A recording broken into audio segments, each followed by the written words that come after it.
there's this resistance or just refusal on your part to in any way be a victim. And we're in a culture right now where victimhood, we have a different relationship with victimhood.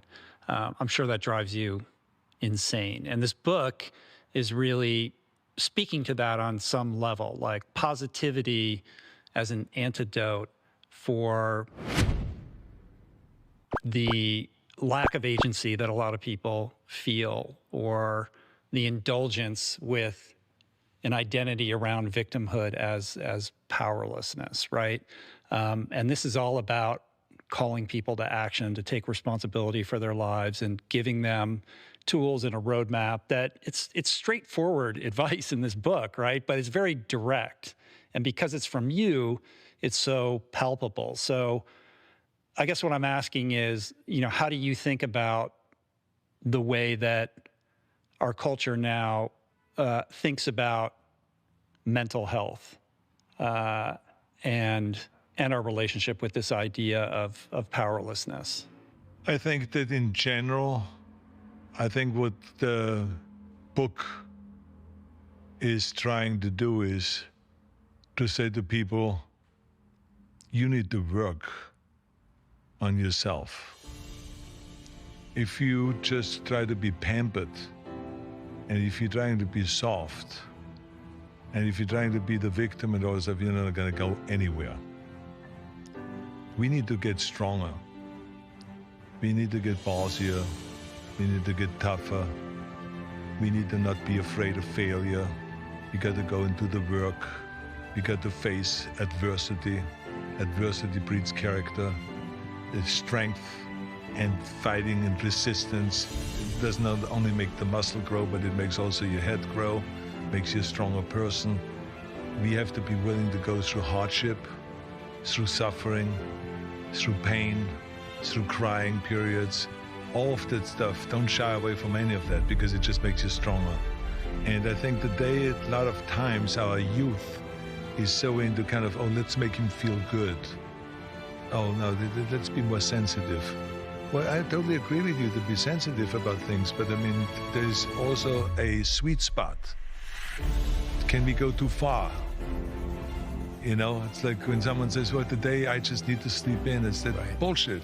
Yeah. You don't need to sleep in. This country was not built on sleeping in.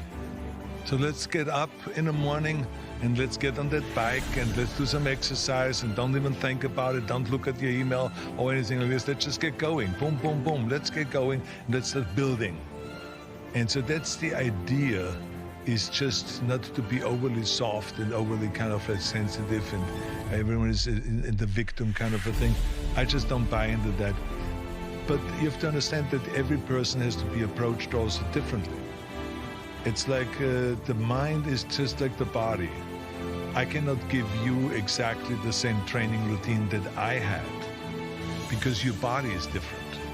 You're a much leaner person, you need kind of to do maybe less reps, and for this you have to have a different diet if you want to bulk up and all this. So I have to be aware of that even within my family, one of my daughters had to be approached differently than my other daughter. One son had to be approached differently than the other son. So you have to be sensitive about those kind of things. But overall, it was discipline in the house. You don't turn out that light, I will unscrew those light bulbs and you will be going into a dark room at the age of 3 and you will be scared. So you better start learning to turn off those lights. You have someone else make your bed, okay, I'm gonna take the mattress and throw it down the balcony. And then you carry it upstairs and you make your own bed again. So this is the way that my kids grew up. And there was crying there. Or when I burned their shoes, when my daughter left her shoes for the 3 times in front of the fireplace. I said the 3rd time it goes in the fire. The 3rd time it did go in the fire right in front of her, and she was crying the whole night. Yeah, those things happen. But now, she does the same to her daughter. And now she says, that was great that you did that. You see what I'm saying? Mm-hmm. So now my kids were crying on the ski slopes. I want to go in, I want to go hot chocolate. There will be no hot chocolate. The usual kindergarten cop kind of a thing. There will be no hot chocolate. They said, we're going to ski 4 runs and then there's a hot chocolate. They say, not after the first run. Yeah, but I'm cold. They say, so am I. So what? So what?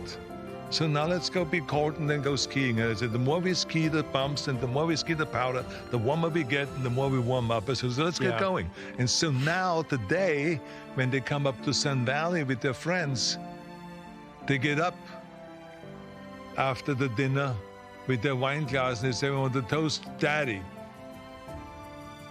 Because he made us good skiers, and that's why we're here today. That's why we enjoy skiing with all of you. Mm. You see, Resilience. so that's the thing. Yeah, I understand. You got to just kind of figure it out, how to do that and all this. But, it's not easy. I'm not a psychologist. I'm not an expert in this. But one thing I know for sure, I can help anyone to go and be a little bit better. Right. And I think that's what we want to ask. We cannot ask everyone to be a genius, let's ask everyone to be the world's strongest man and all that stuff, but to be better. Because when you're better, and when you get better, then you feel good. When we improve, we feel good. When we have accomplished something, we feel good. And that then rubs off on everything.